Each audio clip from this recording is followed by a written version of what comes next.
Good afternoon to everyone joining us today. In recent years, nationalism and political polarization have been increasing in the United States, South Korea, and other countries around the world. In his new book, The United States-South Korea Alliance, Why It May Fail and Why It Must Not, Scott Snyder at the Council on Foreign Relations explores these themes and how they impact the U.S. Korea Alliance. For those who haven't had an opportunity to purchase the book, I would encourage you to do so. It's available online through Amazon or locally in the DC area at Politics and Prose, and I have a copy of it with me today. We're glad to have Scott here today to discuss these issues with us and their implications for future of the U.S. Alliance. But we're also glad that Andrew Yuh from the Brookings Institution is able to join us as well. Their full bios are on our website, but Scott Snyder, as many of you know, is a senior fellow for Korea Studies and the director of the program on U.S. Korea policy at the Council on Foreign Relations. Andrew Yuh is a senior fellow and the SK Korea Foundation chair at the Brookings Institution's Center for East Asia Policy Studies.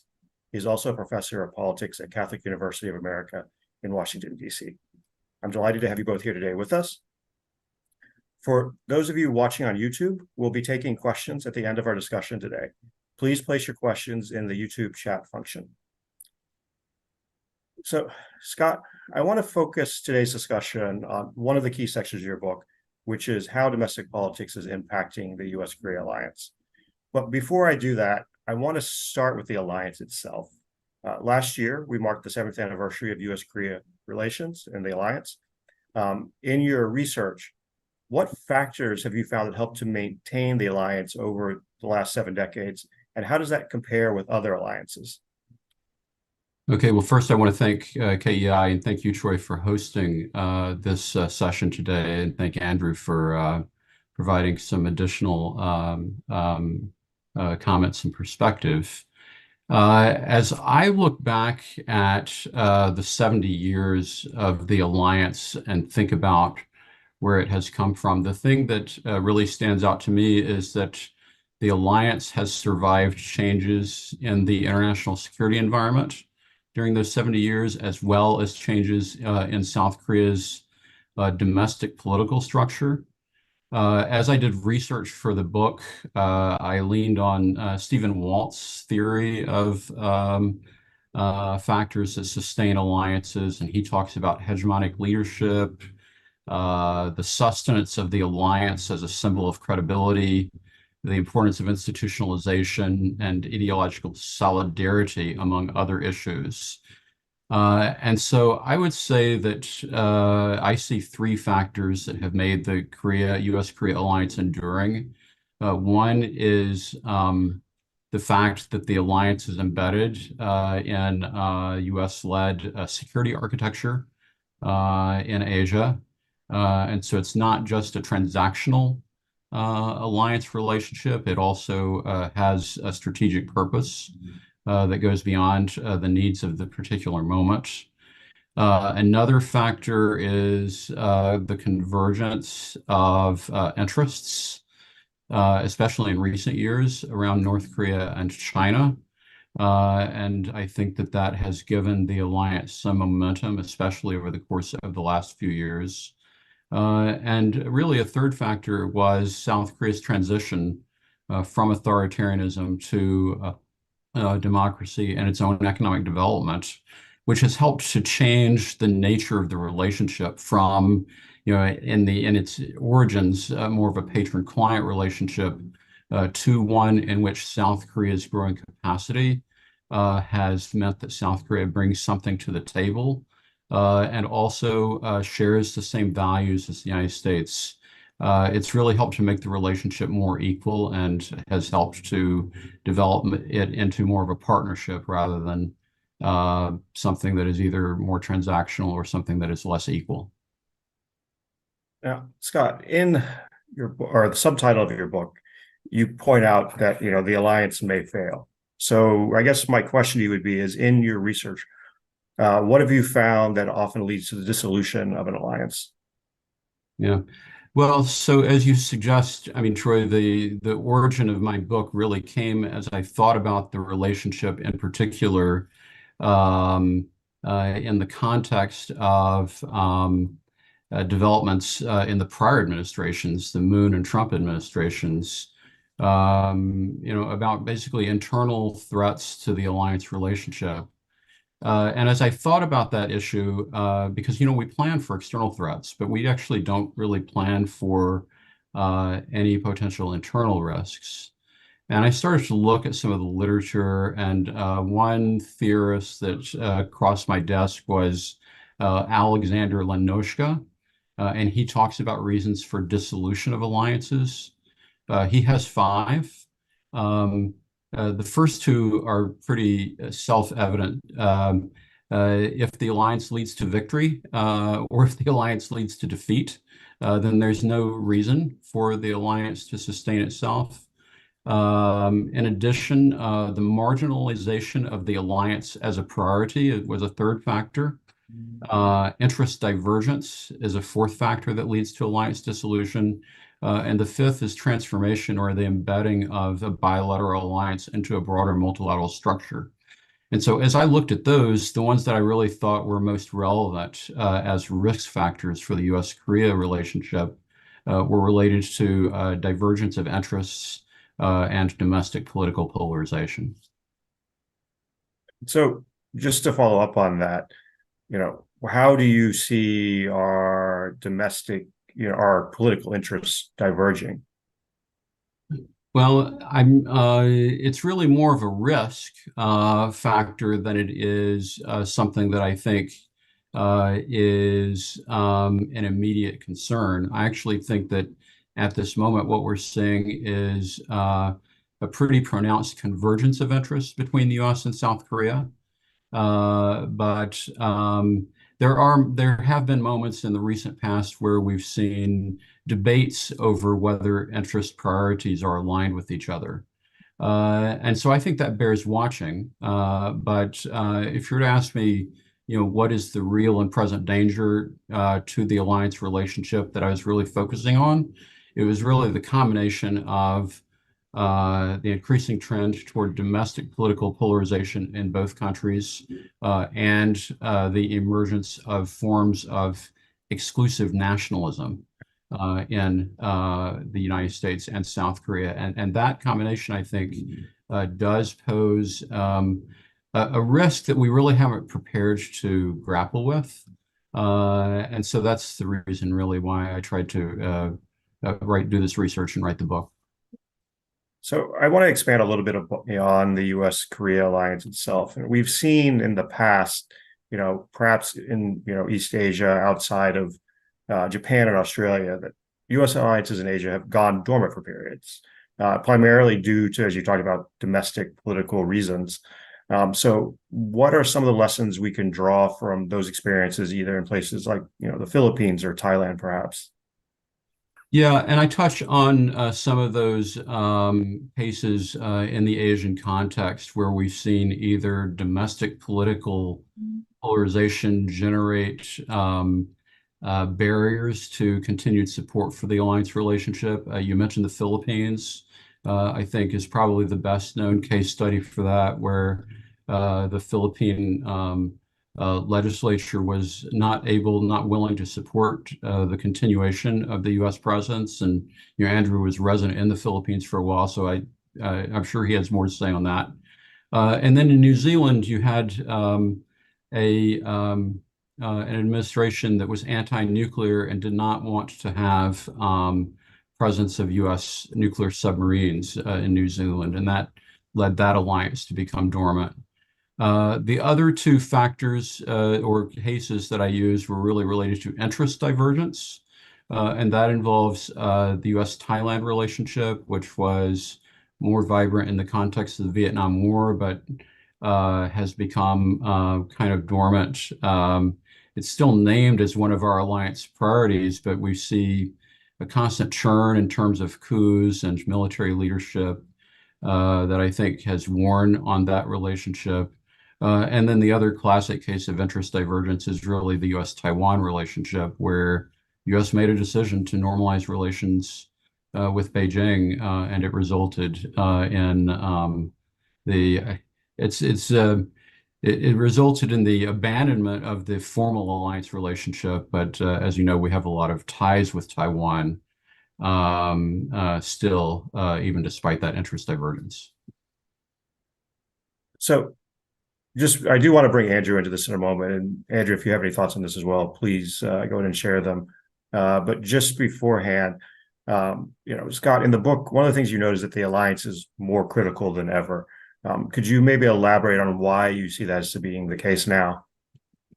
Well, what I see is a deepening convergence of interest driven by the two main perceived threats that the alliance is grappling with in Northeast Asia, and that is North Korea and China.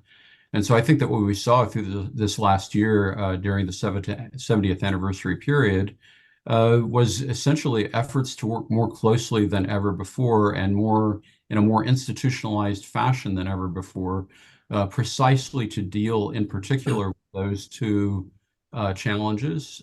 With North Korea, we saw the Washington Declaration, we saw the Nuclear Consultative Group, and the increasing institutionalization of our planning to include the nuclear dimension in dealing with North Korea. And with China, we see the alignment of the U.S. and South Korean governments. Interestingly, in particular, I think that the focus has been on the economic dimension of the relationship. South Korea's response to U.S. Export controls imposed on China in the high technology area, and efforts by South Korea to align itself with the U.S.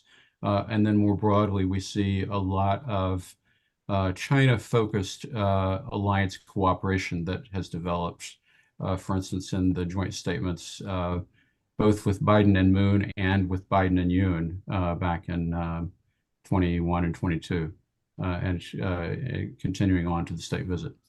And I think if you just look at the joint statements over the last few years, they've changed significantly, both in terms of scope and detail. So, I mean, there's been a lot of shifts in these directions. So, Andrew, one of the things. Oh, yeah, please go ahead. Okay, so I was going to jump in right there. You were asking Scott about why the alliance is more critical than ever. Why is it important for U.S. and South Korean foreign policy? But before I do, I just want to say two things. First, thank you to you and KEI for organizing this event. I should say it's happy snow day, but it means that we can't meet in person, but I'm glad we can still do this virtually. Second, and I will get into this idea about the alliance being critical. If you look at Scott's title of the books, the U.S.-South Korea Alliance, so fairly straightforward, but then the subtitle, why it may fail and why it must not. And, as Scott mentioned, we're just coming off the 70th anniversary of the U.S. Republic of Korea Alliance. There's been all these celebrations. We've seen the Washington Declaration. Everything, just the alliance just really seems to be gelling. It's at I think a point that it's really never been before. We've heard this from many experts. But yet the subtitle again is why it may fail. And so when I first looked at the subtitle, I was like, well, that isn't that exaggerating things a bit, and you kind of roll my eyes. But when you actually start reading the book, it's kind of a wake-up call and a reminder of all the things that had happened in the past where there were tensions in the alliance. I had even done research on the alliance, in the early 2000s, and you quickly forget that there are actually possibilities where the alliance could fall apart. And I think the book is, of course, very timely because we're in a situation where domestic politics once again there may be a disconnect, or they may be at loggerheads between Washington and Seoul. So for those reasons, I think the book is really timely. But to get back to this question about the importance of the alliance, for U.S. foreign policy, 21st century problems can't be tackled by the United States alone. You can have a nativist American first policy, but still there are issues out there that the U.S. just cannot tackle alone, whether this means securing supply chain resilience for critical technologies or helping deter against a North Korean attack on the Korean Peninsula. It's much better for the U.S. to have allies that can support American interests in Asia. And on the flip side, for South Korea, of course, the alliance is even more crucial and critical for South Korean national security because it's a smaller country. And Scott already mentioned because of North Korea's growing nuclear and missile threats, these things have only increased. And Scott mentioned there's a part in Scott's book where he talks about nuclear extended deterrence, but As tensions become greater, of course, South Korea is going to have to rely even more on the U.S. Now, some South Koreans are saying perhaps we need to do something else and maybe get our own nuclear weapons. But I think because of these security issues that are becoming more problematic, whether it's North Korea or whether it's China's position in the region, I think it's making the U.S.-South Korea alliance even more critical than ever in the 21st century. Andrew, and I mean, you're building on what Scott's been talking about. And, I was reading as an op-ed this morning, it was talking about, what was going to happen in the United States and everything going forward. And it talked about how a lot of people try to talk about, well, is the United States becoming isolationist? And they're like, basically, this author's thesis was, if you look at what either the Democratic or Republican Party is doing, there might be things that look that way, but ultimately there's still this desire to take and be involved, whether it's, around recognizing the threat that China poses to the international order, whether it is what's going on at times in the Middle East, and that may come through each party in different ways.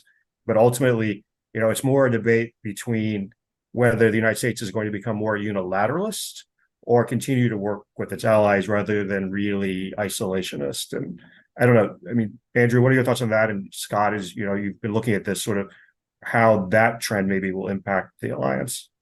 Sure. So Troy, those are so first we should mention that those are ideal types. So isolationism on one hand or unilateralism, and then on the other end of the spectrum, the United States that fully engages in, institutions, multilateral institutions and alliances. And so we'll probably never be on one extreme end of the spectrum or the other. But there is some talk that or there's some pressure, particularly within the Republican Party, that the U.S. is moving towards more of a nativist strand of foreign policy, which looks more isolationist, meaning that we're focused more inward on the U.S. The reasons for this may be slightly different among politicians, but the idea is that we're going to do less when it comes to the rest of the world, and we're going to focus on our own issues. And of course, this was reflective of President Donald Trump.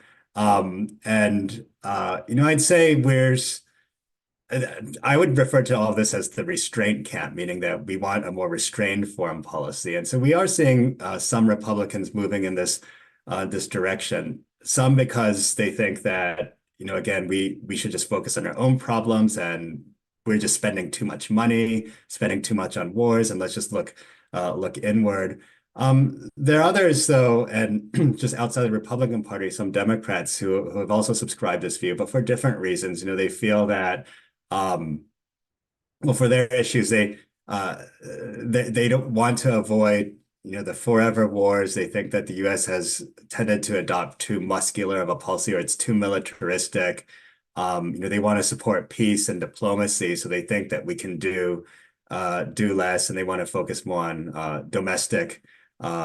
Social welfare type problems in the United States. And so what this means is that you have this growing, I think, minority restraint strand in American foreign policy, which is, I think, led by some Republicans, but there are also some Democrats on the progressive end of the spectrum who have joined this cause as well, too. And so it makes for a strange bedfellows. You have very conservative Republicans who want to do less. The Ukraine war is a good example where they're trying to block spending on Ukraine. For Democrats, there aren't very many Democrats that have adopted that view, but they certainly think that the U.S. can't just be spending or underwriting wars forever, and that we need to focus on diplomacy. And so you'll see those on the kind of far left who want the U.S. to be more restrained when it comes to foreign policy. So I think that's a trend that I don't know if it was growing. I think with Biden in place, that's kind of been put to a stop or on hold, because he's very much someone who wants to engage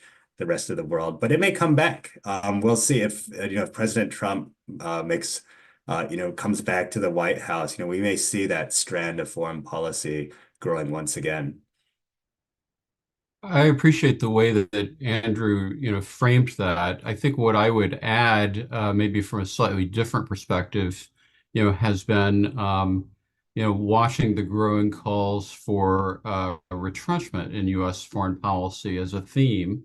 that one has to grapple with. And really, I'm thinking back to the Obama administration, where you essentially began to debate America's role in the world, but also what are American priorities. And then, in the Trump administration, I think that where it really hit home for me was realizing that increasingly, if, for instance, President Trump says, well, if there's a conflict on the Korean Peninsula, it'll be over there. Well, that actually means that the assumptions that historically I hadn't had to necessarily justify, they require explanation in that environment.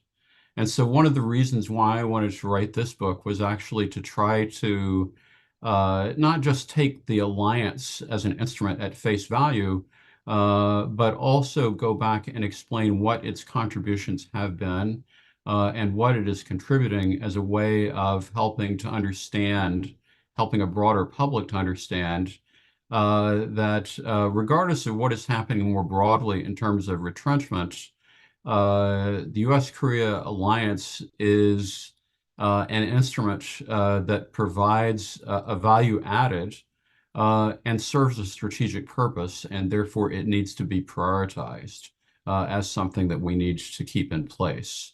And so just broadly speaking, against that backdrop, one of the purposes of this book, from my perspective, was really to try to build that understanding and provide a defense for the relationship that we don't necessarily do if we simply jump to the point of, well, the alliance has been there for a long time, and therefore we kind of think that it's always going to be there.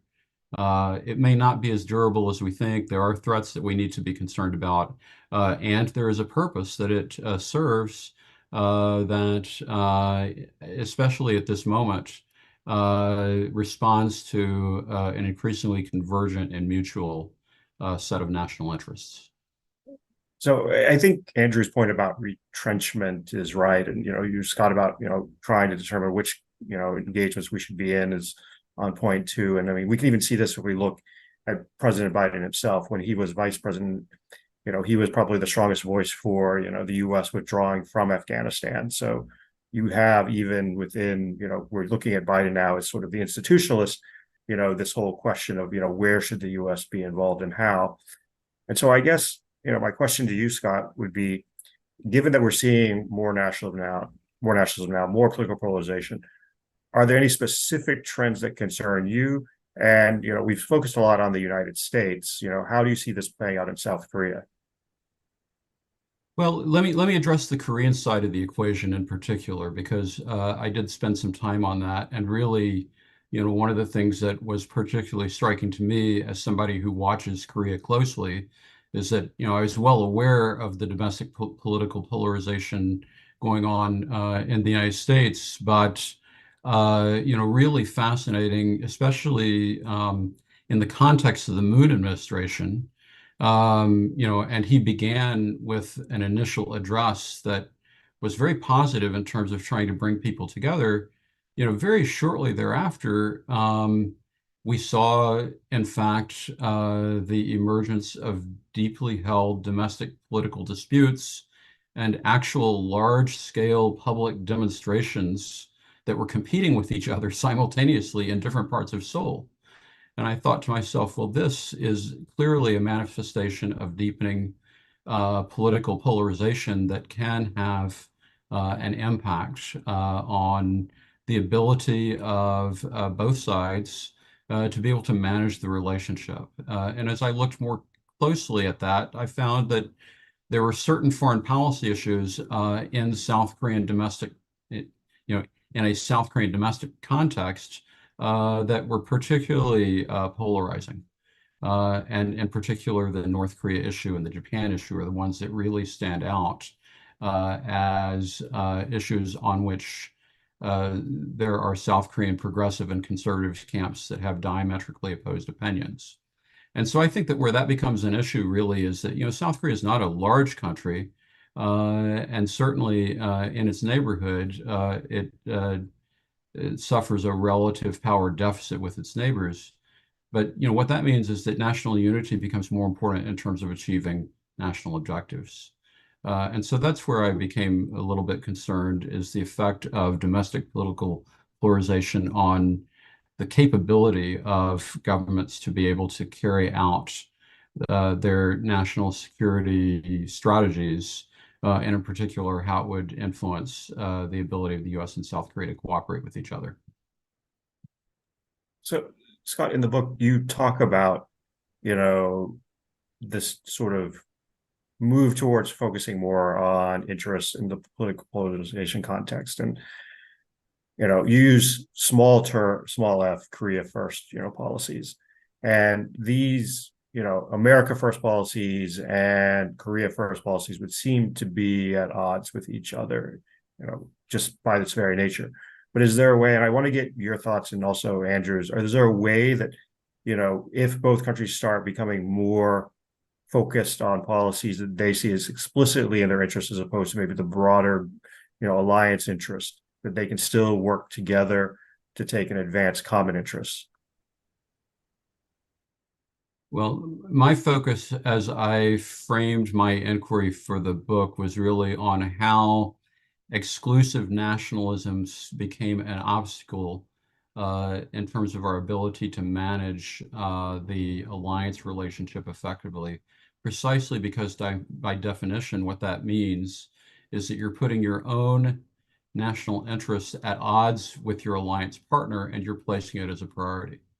And so if we think about America first, I think the manifestations of that were transactionalism in terms of the nature of the discussion, for instance, about burden sharing, in terms of financial support for the military presence, those kinds of things. On the South Korean side, I identified two strains of Korea First impulse that I could see as potentially emerging as threats to alliance cooperation.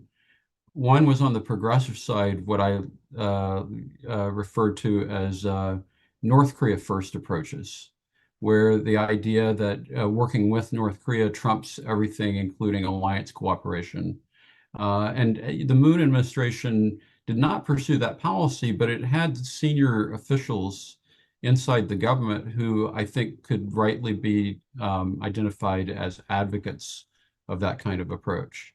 And then, on the conservative side, as we've seen in the beginning of the Yoon administration, the emergence of voices, especially around the issue of quote unquote nuclear sovereignty, of acquisition of South Korea's independent nuclear capability. And those voices come in a form that also represents a potential threat to alliance cooperation. And I think that that's one of the dilemmas on the conservative side, is how to work that out. But interestingly enough, there's a strand of thought on the left and on the right in Korea that I think can be fairly categorized as a Korea First impulse-driven approach that could potentially become an obstacle to alliance cooperation. Troy, let me just jump in here, because the irony in this question is that you have an America First and you have a Korea First, sort of leaders, if in this hypothetical scenario, and you're asking if there are ways where they could actually work together to support joint interests. But the question is, would that be helpful for the alliance? Because they could still work together for a common interest. For instance, and this is just a hypothetical example. Scott mentioned the conservatives who are really pushing on nuclear sovereignty, that they want their own nuclear weapons. Let's say you have a America First policy where the US says, well, we don't want to guarantee extended deterrence for South Korea, or we'll let the Koreans fend for themselves. And so you say, we're disregarding non-proliferation for the moment. So kind of sideline that for the moment, and we'll just say the South Koreans, they should defend and protect themselves. That would be seen as a win-win, but would that be helpful for the alliance? Certainly not at all, because there would be real questions then about, certainly on the U.S. side, whether the South Koreans, they clearly don't trust us, so they're gonna go seek out their own nuclear weapons. But I do think there could be a case where, let's say the U.S. and it would require kind of careful rhetoric. You would have to kind of restrain how you phrase this, but let's say that the U.S. thinks that Korea needs to do more for the alliance, that they need to spend more, let's say on alliance burden sharing. And on the Korean side, they say that, well, we want to do more for ourselves. We want more autonomy. And so they want to increase spending, that they want to take on more of their burden for the security, but they want to say, let's say, have a reduction in U.S. forces.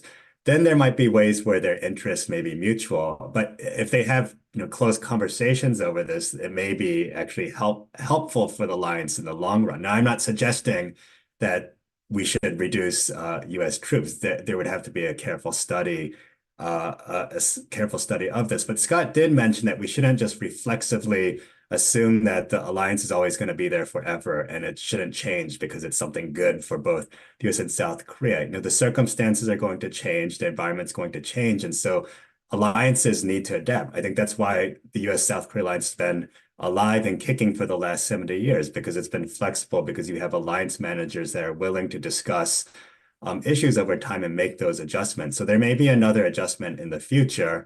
I think the problem with that, though, is that when you have America first, Korea first tendencies, it tends to be very nationalistic, and the rhetoric surrounding it becomes very unhelpful. And so really what you get is a destruction of the alliance. But it's not saying that you can actually use those two advantages to put forward, to have your interests align and keep the alliance intact. But I think that's going to be a hard task. So in Scott's book, he has this political scientists love 2x2s. So he has this figure, but the bad quadrant, the worst I guess space in this 2x2 is when you have an America first and a Korea first policy. But that being said, there could be ways where some of the interests may still align.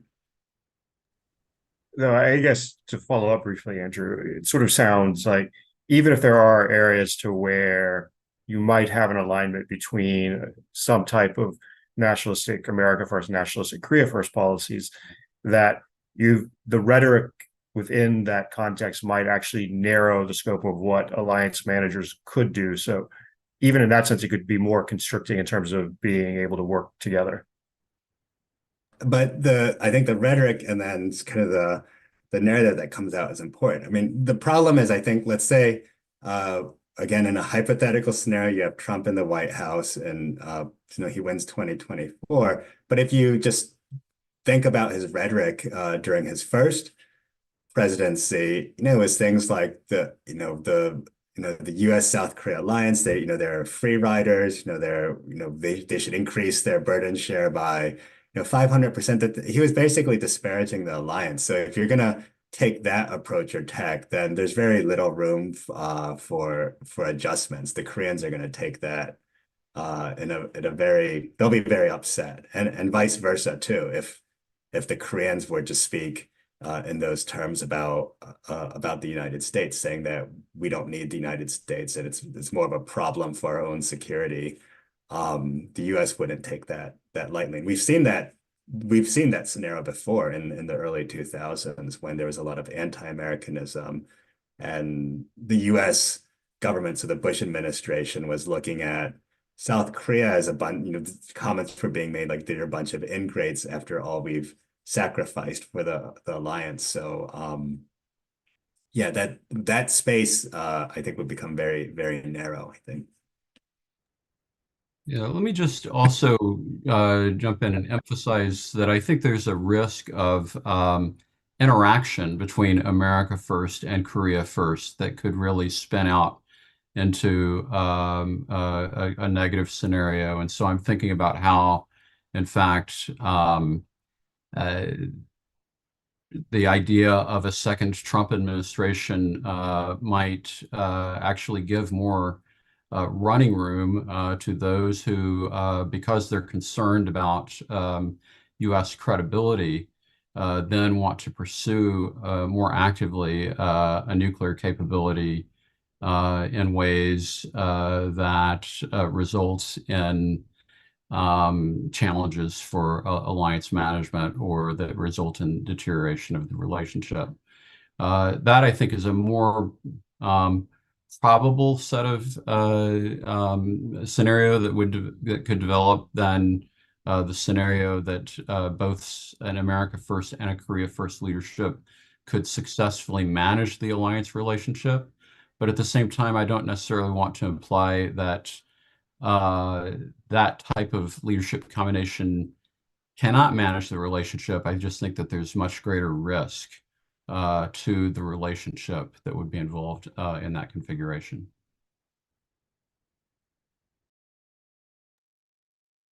So speaking of risks and configurations, I mean, part of the configuration here is that within the alliance itself, there is an asymmetry in that, the United States is significantly more important for South Korea's security than South Korea is for the United States security. So, in this kind of context that we're talking about, um, doesn't the U.S. president have potentially more room to maneuver than a South Korean president would, just given the structural asymmetry in terms of national security? Yeah, I mean, I would think so. In South Korea, public opinion can cushion the effects of Korea First policy that wouldn't undermine the alliance so much. So in South Korea, in one of my earlier books on anti-US based protests, I talk about something called a security consensus. And so within South Korea, you can yeah, you can criticize the alliance now. It's a democracy, but you can only go so far. No political candidate, even a progressive candidate, is going to say we want a break with the alliance or we want to move away from the alliance. They'll talk about, more autonomy or more independent foreign policy, but it's a taboo almost to say that you don't want that our future is no longer tied to the US South Korea alliance. So in that sense, the Korean leaders are restricted in what they can actually say about the alliance. And again, it's because public opinion is also very, very supportive of the U.S. South Korea alliance, and they're also much more dependent, Koreans that is, on the alliance just being a smaller country. So that's the asymmetry. On the U.S. case, it's a U.S. leader could say that, well, Korea, we're a great power and we don't really need all these alliances. It's more constraining. We should just focus on our own interests. And so there is more latitude in some ways for a U.S. leader to disparage the alliance, treat alliances badly, and not go punished for it, at least not initially. So yes, I think there's more latitude for an American leader to have this nationalist America First type policy than vice versa on the Korea side. So, Scott, one of the things that I actually thought was interesting in your book, and if you take a moment, this makes sense, but is that basically you argue that from a legal standpoint, the legal support for the alliance is actually very thin. And so, in that broader context or the legal underpinning, how would you suggest that could you elaborate, I guess, a little bit on that? And how would you suggest that the legal architecture of the alliance could perhaps be strengthened? Sure. I find it interesting that if we go back and look at the text of the Mutual Defense Treaty as it was written back in 1954, essentially both sides have a one-year advance opt-out provision. And so that means that the legal basis for the alliance relationship could end within 1 year of the determination by either leader to pursue that path.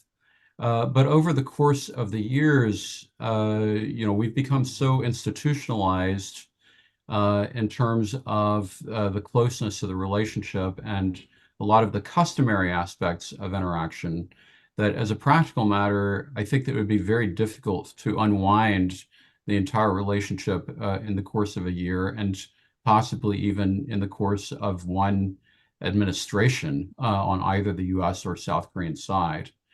And so that's just something to think about as, in particular, drawing on the earlier discussion about, what would actually happen in the context of the convergence of an America first and a Korea first leader. Well, I think that it would impose a lot of stress on the relationship, but I don't necessarily think that it would bring about the complete end of the relationship. It's possible that even any effort to deinstitutionalize the alliance relationship and to separate our security interests from each other would take longer than the term in office of either a single U.S. or a single South Korean president. So, Andrew, we're talking a lot about domestic politics today and how that sort of plays out of the alliance. And, one of the things that I want to touch base with you on this issue is how do you see generational change playing into this in South Korea? Younger generations in South Korea tend to be, pro-alliance and skeptical of North Korea. And so if North Korea is one of those fault lines within South Korean domestic politics, and even maybe in how the alliance is perceived by some of the people in the domestic political structure in South Korea, is this something that, at least on the South Korean side, over time could moderate, or is this something that, basically political polarization will take and start changing the views of younger generations too? That's a great question, Troy, because the generational divide is not as straightforward as what we once thought it was. And maybe 15, 20 years ago, we talked a lot about this 386 generation. So these are the Koreans who are, college age students in the 80s, born in the 60s, and they're out in the streets protesting for South Korea's democratization, and they held progressive views. They tended to be more pro North Korea, and so they were more willing to protest against the U.S. They had even anti-U.S. views. So the assumption and the worry over time was that as this generation comes to formative age, which is now, that this would be a problem for the U.S.-South Korea alliance, but that hasn't really panned out. And now when we look at the younger generation, we're finding that, yes, they may support the progressive party. They're more likely to support progressive parties rather than the conservative party, which tends to push for greater South Korean foreign policy autonomy. But they're also concerned about North Korean threats, and they tend to be very supportive of the United States, U.S.-South Korea alliance. So the cleavages aren't so clear cut. My own prediction is that I actually think it works better for the alliance, this younger generation, because of the threats. They've seen escalated threats with North Korea, and they are also very anti-China. That's something that we haven't talked about as much, but I think more than 80% of South Koreans across the board are, have an unfavorable view of China, and this certainly is true of the younger generation. So all this would suggest that they would want to maintain their relationship with the United States. So I think in the past, we were concerned about the younger generation and what that would mean for the alliance, but these days I feel more confident that actually having the younger generation, as they become aware of how important the United States is for their national security, that it would be actually helpful in the longer run for alliance politics overall. Yeah, can I just jump in here? Andrew also reminds me with his reference to the situation previously is, 20 years ago, the U.S. South, the role of the U.S. was actually very much subject to political polarization in South Korea in the context of anti-American demonstrations and the accident that killed the two schoolgirls. It has been possible in the sphere of public opinion, for us to move from a polarization around the U.S. Korea relationship to a relative consensus. That's kind of interesting because that is a trend that actually goes at odds with the discussion of domestic political polarization that is going on, especially around the issues connected to Japan and North Korea. In some ways, that also serves the strong public support for the relationship, I think serves as a buffer against the inclinations of either a possible America First or Korea First leader. It doesn't necessarily mean that the inclination to vote for a particular leader of that sort in South Korea would not be there, because I think that people are voting primarily on domestic issues. But there still is public opinion at this point still does serve as a little bit of a buffer against the worst impacts of that particular leadership configuration. Yeah, exactly. I was going to say it's a cushion. The political opinion forms a cushion, and so that, as Scott mentioned, we could see a progressive South Korean leader in the future come back to office. But even if he or she would like to push, for greater South Korean autonomy, I think they would have to think twice about, pulling too far away from the alliance, because much of the South Korean public will still think that the U.S.-South Korea alliance is crucial for their own country's national security. Well, this actually raises an interesting question for me, because we often talk about one of the strengths of democracies is that they're self-correcting. You can elect a leader, they implement policies, you decide those policies don't go well, and so therefore you elect someone with different policies, when the next term comes up or next election. And, Scott, you were talking about, the political polarization in the early 2000s and what that meant for the alliance. And so, I don't want to perhaps be too Pollyannish, but, when we talk about some of these risks, is this something to where perhaps because we are a democratic alliance, and maybe, Scott, in your work, you saw something on this, that, democratic alliances tend to be more self-correcting and are less likely perhaps to break down, or maybe maybe they're just as likely to break down. But I mean, sort of, what have you seen on that self-correction within an alliance when you go through these different challenging periods? Well, I do think that the 2003, 2004 period was interesting precisely because the alliance became a focus of public opinion in a contested environment. And I actually think that that focus and that particular debate was and also government efforts to try to respond to that, are part of what has led to some extent, the compartmentalization of the alliance from domestic politics and the strong public support that has developed. I think some of the origins of that actually come from the lessons that were learned at that particular time. So I don't know if it's hard for me to comment on the self-correcting aspect, because, at the same time, I'm thinking about the unprecedented challenges of penetration of disinformation that that democracies around the world are facing in the current fragmented, in particular, media environment and social media environment. And there I have a lot less knowledge and also a lot less confidence at this stage about the ability of democracies to self-correct than I might have had 5 years ago. So I have one last question for both of you before turning to the audience. And for those watching, again, please, if you have a question, put it in the YouTube chat function. But so we just had the Iowa caucuses last night. Former President Trump won. Ron DeSantis, governor of Florida, finished second, and former Governor Nikki Haley finished third, but only about a point behind DeSantis.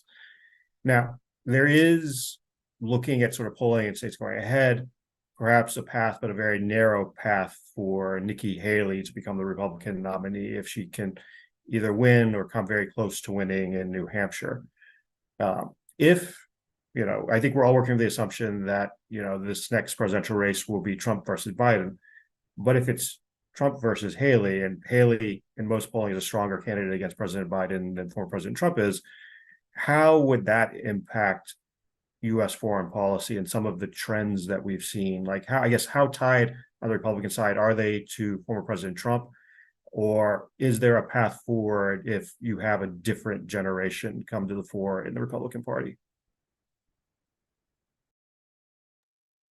Well, I guess I'll start. I mean, I think that the really instructive aspect of the run-up to the Iowa caucuses for me was the fact that in the waning days, President Trump, he didn't find a nickname for Nikki Haley, but he did find an epithet.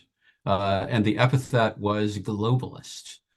And so I think that that says a lot about what the Republican Party influence of President Trump has been. And it also says a lot about some of the challenges that somebody like Nikki Haley, who ironically cut her teeth, her steep learning curve on foreign policy was as Trump's UN ambassador.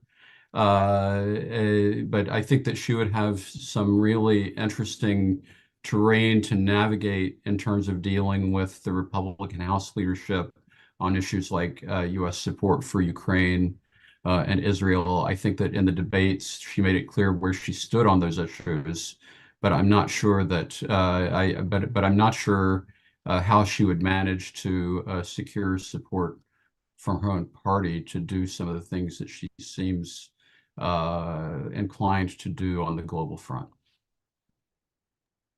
Yeah, I'll just add as well here that, I think in some ways there would be more continuity with the Biden administration, that she is seen as more of a globalist, that she would want to sustain alliances, that she would want to,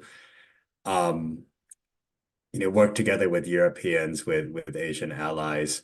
I think because she's from the Republican Party, though, she would be held accountable to some degree to ensure that other countries are doing their fair share. We may see debates about burden share come up again. She may ask allies to be contributing more. She may question some of the initiatives that are at the United Nations, even though ironically she was the U.S. ambassador to United Nations. She might question the value of some multilateral institutions if she thinks that they're constraining U.S. ability to pursue its own policies and interest. When it comes to Korea, that's an interesting question because, she had to face the fire and fury and the barrage of, North Korean threats in 2017, and then, of course, shifting gears to engagement in 2018. So she's seen the full gamut of what it's like to both have the most hostile relationship with North Korea and also engage. And so to me, that suggests that there may be flexibility in her position. I think she would have, when it comes to dealing with North Korea, I think she would have more political flexibility or opportunity to, I think, try different things from the Biden administration. I know there's an argument about pushing this, looking towards risk reduction and not emphasizing denuclearization so much up front. That's not necessarily a Republican thing, but I think she would be more open to different options. That's my guess. So one question, and I want to move now to online, and I was actually emailed this question in advance of the event, deals with what Andrew's talking about, burden sharing. And there is reporting today, or within the last 24 hours at least, that the United States and South Korea may begin early talks on the special measures agreement. And clearly this is driven by the prospect of President Trump returning. But how do you see this playing out? And, could this actually be a risk within the alliance itself? And, Scott, ultimately, they may not finish in time. So do you end up just maybe pushing this to the front of Trump's agenda rather than removing it from his agenda? Yeah, I think we can imagine that that could be a potential risk. I think that it is interesting that both the Biden administration and the Korean government seem interested in trying to grapple with this at an early stage. If we think about the way the transition from Trump to Biden played out as related to the SMA, I mean, basically what we had there was a stalemate in which South Korea had made its best offer, and then the Biden administration almost immediately accepted the best offer. This would flip that around, basically, from Biden to a possible Trump administration. And so I think that that would be one factor that one would have to think about as one concludes an SMA negotiation in advance of a new administration, one might not necessarily want to end up with the best offer if one is anticipating that in the context of a transition, the bar is going to be raised. So I want to go to one of our online questions. In your book, Scott, it details a section on growing U.S.-China economic competition as a variable in the alliance. Given this, what do you make of the future of prior administration statements for China, China for the economy, United States security? I'm guessing this probably refers to the Trump administration. But more broadly, how does the, I guess, growing U.S.-China competition play into the alliance? Well, I think what has been really interesting under the Yoon administration has been the decision to abandon choice avoidance as the framework for South Korea grappling with Sino-US rivalry and the abandonment of an attempt under the Moon administration to kind of be even-handed in dealing with the US and China respectively. I mean, the event that I remember was in the early Biden administration and with the Moon administration, you had the national security advisors of the US, Japan, and South Korea meeting, I think, in April of 2021 in Maryland at the same time that the South Korean foreign minister went to Xiamen in order to meet with his Chinese counterpart.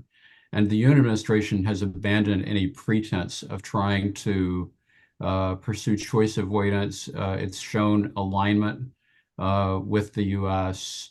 It has, I think, embraced the cooperation with the U.S. on, in particular, in the technology sphere. We see the Korean private sector having shifted its new investment from China to the U.S. And so, what that would look like going forward. I mean, the real problem, I think, that the Yoon administration is currently facing is that the China-South Korea relationship is in pretty bad shape because it's been hard for either side to gain positive traction in terms of trying to move the relationship forward. The Yoon administration abandoned the Moon's 3 no's, and it has been really hard, I think, for China and South Korea to find a new framework. Even the banner of mutual respect, when you get into the details, they haven't really been able to find a way to move the relationship forward. And so, that's a challenge because it's actually also a political cudgel that the opposition can use against you. The stagnancy of the China-South Korea relationship does have economic implications for South Korea, given the proximity of the two economies. So there's a lot to dig into there, and a lot of that, it does revolve around the decisions that the Yoon administration has made to align more closely with the U.S. on China policy. Yeah. Troy, can I just add something real quick there? I think Scott's right. I do think that last year there was so much focus on the U.S. alliance, and we have seen the strengthened U.S.-South Korea relationship. I wouldn't be surprised if this year the Yoon government tries to engage, being a little bit more intentional and deliberate in trying to engage China further. It's not that they didn't want to engage China, but the relationship had soured to some extent. And we saw the comment from the new foreign, well, then he wasn't foreign minister then, but Cho Tae-ah, there's this press interview where he talked about, also needing to treat China as another great partner. It's not an alliance like the U.S., but it suggested that they were going to try to reach out to China. We know that President Yoon tried to have a summit meeting with Xi Jinping, or a leaders meeting with him in San Francisco on the sidelines of the APEC meeting. That didn't happen. Seoul's supposed to host the China, Japan, Korea trilateral sometime this year, and I think they would like to make that happen. It would, of course, mean getting Beijing to agree to that. So I do think that it's much more complicated these days than just economics with China and security for the United States, especially with issues of economic security. But I do think that Korea will try to do more to reach out to China this year. At least that's my prediction for 2024. Well, Scott, Andrew, thank you. This has been a great discussion. I think there's a lot more we could probably get into as well. But I appreciate you both taking the time, especially on this snowy day, to come online and do this. And again, for those of you who haven't had a chance, I would thoroughly recommend you get a copy of Scott's book, The United States-South Korea Alliance, Why It May Fail and Why It Must Not. Thank you both again. Thanks, Thanks a Troy. lot, Troy. And congratulations, Scott, on the book. Thanks, Andrew.